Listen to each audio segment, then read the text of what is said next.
Ek het nou die belangrikheid van die kruis het ek nou aan julle voorgedra en los dit by julle hier in kamer nommer 4. Praat ons nou vertel ons 'n bietjie stories van die Ou Testament. In die Ou Testament het hulle vreeslik diere geslag en die bloed was vir die gewete. Sien jy, hier is weer 'n lyntjie hier. Die bloed is vir die gewete. Die bloed is vir die hart. So enigste manier wat ons geseël kan wees teen die vlees is die bloed van Jesus. So hulle het nou maar die dier gehad daai jare. Jy sien hierdie persoon wat nou hier op sy knieë staan, is 'n boer. En sy bokke vrek, dit reën nie meer nie, sy kinders lag nie meer nie. En hy gaan sien toe die priester, vertel die priester sy lewe. Die priester sê vir hom, jy weet, jy het so 18 maande gelede het jy 'n ruiltransaksie gedoen. Hy sê, maar net jy het voordeel getrek. Die man sê, ja, vragtig, vandat ek daai deal gedoen het, gaan dit sleg met my. Dis alright, bring jou skaap. So, hierdie skaap is nou die man se eiendom. Julle ken daai verhaal. En so, vat nou die skaap en kom maak hom vas op die altaar. En dan sê hulle vir die man, sit nou jou regterhand op die kop van die skaap. Dan sit jy daai sonde daar. So in ander woorde, die manier wat ons bid, vergewe ons sondes, dit sal nie werk nie. Jy moet hom 'n naam gee. Sê, ekskuus Here, vergewe my, ek is 'n dief. Sit hom daar. Sien? En dan gee hulle vir my die mes, dan moet ek self die keel sny. Ek is verantwoordelik vir daai dier. En dan vang ons die bloed en dan besprinkel ons die bloed.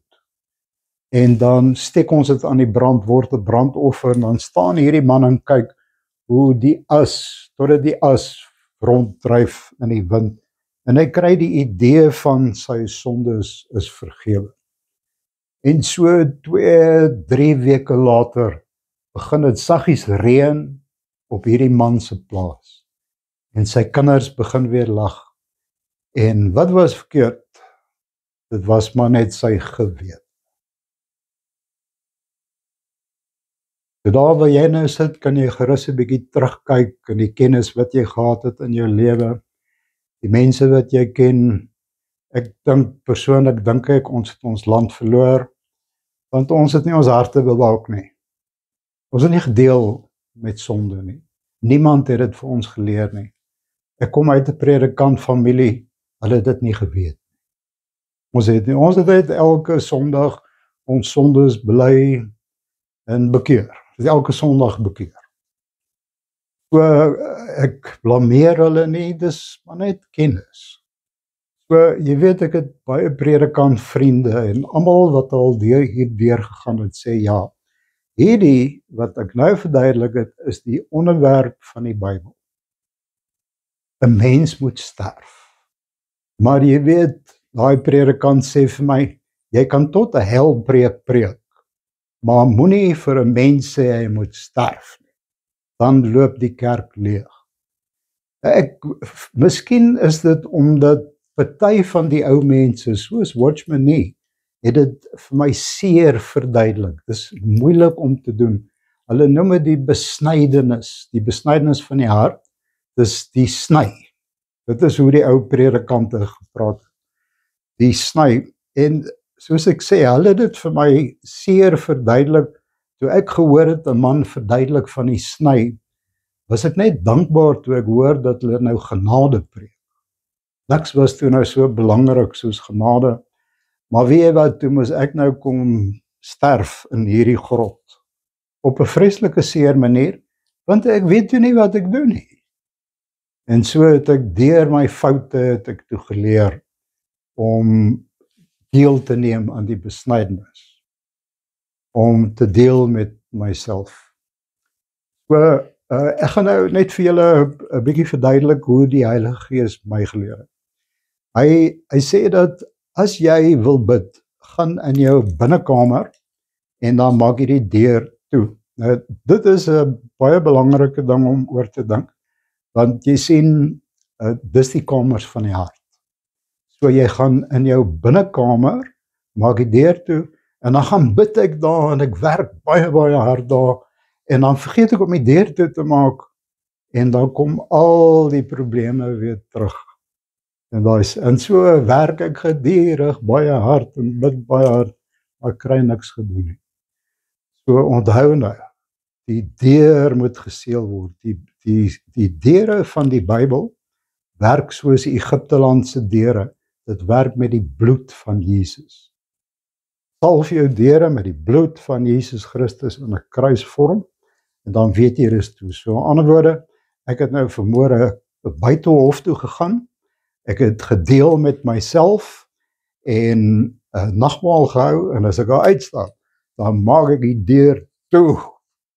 Ek was nou daar. Die deur is toe. Al het ek nie tyd om môre daar te kom nie, die deur is toe. So, jy weet, eerste 3 kamers van jou hart is die tabernakel. Jy moet gaan na die Heilige Gees toe, die heilige plek, en jy wil gaan na Vader toe. So vir my is die heilige plek is vir my soos 'n tuin. Ek het 'n seetuin en ek ontmoet Jesus daar by my seetuin. Maar in elk geval, my kamer was in die begin, my binnekamer was in die begin maar net 'n klein kamertjie. Maar mettertyd het dit vergroot, en dit is nou so groot soos die reënboog.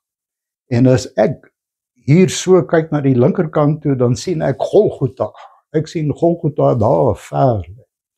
Ek sien Jesus se bloedvoetspore loop hier teen die berg op. En ek moet mos Jesus volg. So in die môre, dan gaan ek in my binnekamer, maak die deur toe, en dan vat saam my 'n cracker en 'n bietjie druiwesap, en ek vra die Here om dit te seën. As ek nou mooi kyk daar in my tuin, dan sal ek daar kry lê 'n ou kruis lê daar. Dan tel ek my kruis op, en dan volg ek vir Jesus. Nou ek volg sy bloedvoetstappe. As ek daar bo kom, dan gooi ek my kruis op die grond neer, net soos hy gemaak het. Baie van die ouens wat verduidelik het oor Jesus se kruisiging sê, hy het gewilliglik het hy op 'n kruis neergeval. Die ander ouens het natuurlik dit beveg. So ek doen dieselfde. Ou Ron word meegedeel. Ek doen introspeksie, ek luister na die Heilige Gees, ek vra raad. Watter deel van my is verkeerd, Here? Ek deel met Aaron, as die regering in my kop gekom het, dan gaan hulle kruis. Hulle het niks verloor in my kop nie. So, as hy klaar is, dan kom die Heilige Gees. Nou, die Heilige Gees is Jesus se Gees. Hy lyk net soos Jesus. Dan kom hy, dan help hy my, en dan tel ons Aaron op. Dan plant ons hom in. Daar hang Aaron met alles wat nie reg is nie. Kan ek maar sê, daar hang die duiwel, sien, die man van sonde. Paulus sê, as die man van sonde geopenbaar word, dan is daar verstaan vir die Gees. So, 'n rond word meegedeel, terwyl ek hom hier kruisig, dis wanneer ek die koekie eet, en dan as ek klaar is, dan kom staan ek hierbo, dan drink ek die bloed van Jesus Christus. So, dit is Hebreërs 10:22, en lees dit, baie belangrike skriftuurplaas. Hy besprinkel my gedagtes van 'n sondige gewete, was my in skoon water. Daar's niks so lekker, soos om nagmaal te hou, en net afgewas te word, en te weet, daai vrede van God, is nou in my hart. So nou kan ek ons gaan na liefde toe. Hierdie engel staan nou in vir liefde. God is liefde. Ons is gemaak om by God te kuier. Lekker in sy vrede. Is ons, hoe meer ons by liefde kuier, hoe gouer kom daar hoop. Hierdie engel se naam is hoop. Nou hoop is die prentjie van jou tuin. Jy sien, daai daai spesiale ding wat net jy vir God kan doen. Dis jou hoop. En so as jy hoop het, dan het jy geloof.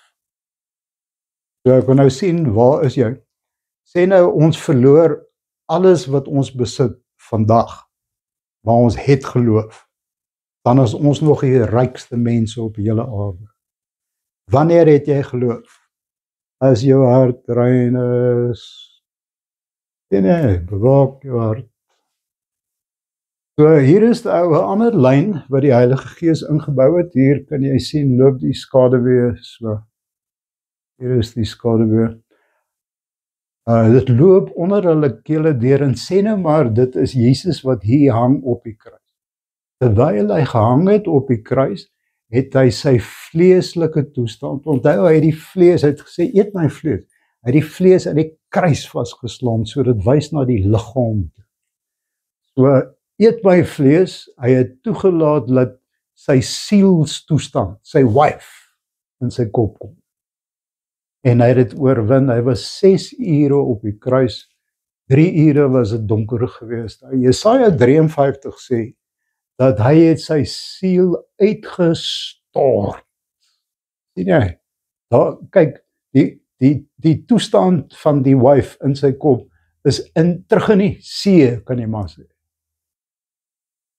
Sien, hy het sy siel uitgestort en toe val die bloed.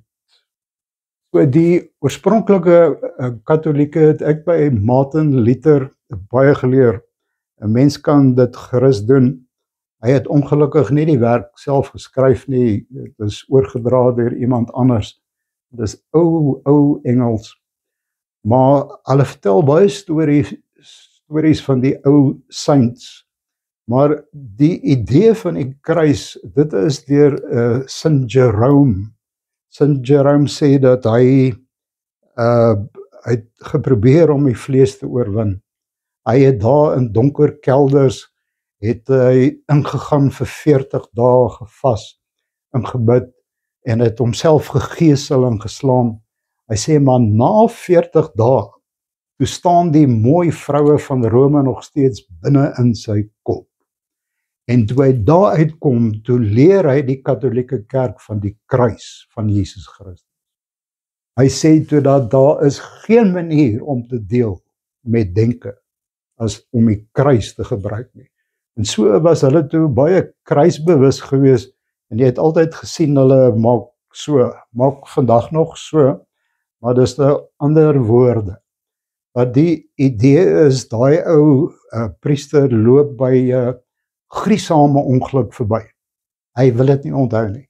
Hy vat dit hier, hy sit dit daar. Die bloed sal my siel. En daar is niks te groot vir die kruis. Niks. Maak nie saak wat jy gedoen het nie. Die kruis is lewendig en dit bly absorbeer. Ek het al daai kruis toegepak met probleme en dinge dat ek nie eers die kruis kan sien nie. Maar as ek môre daar kom, is hy weer silwer. Dis asof dit ingesuig word in die hemelse dimensie en nou kan God werk daarmee sien. Want ons ouens baie gehoor, die vrouens sê die kind daar by die voete van Jesus gesit. Nee, die Bybel sê kruisig. Dit staan so in Galasiërs 5:19 tot 25. Kyk daar. Jy sukkel met die vlees, kruisig. So ek weet daar's mense wat probleme skryf op papiertjies en verbrand het of begrawe, die tannie vee die huis uit of sukkel dinge, nee, kruisig, gaan kruisig. Dis die regte manier om dit te doen. Ons volg vir Jesus. So ek gaan nog net een staaltjie vertel en dan skuif ons aan.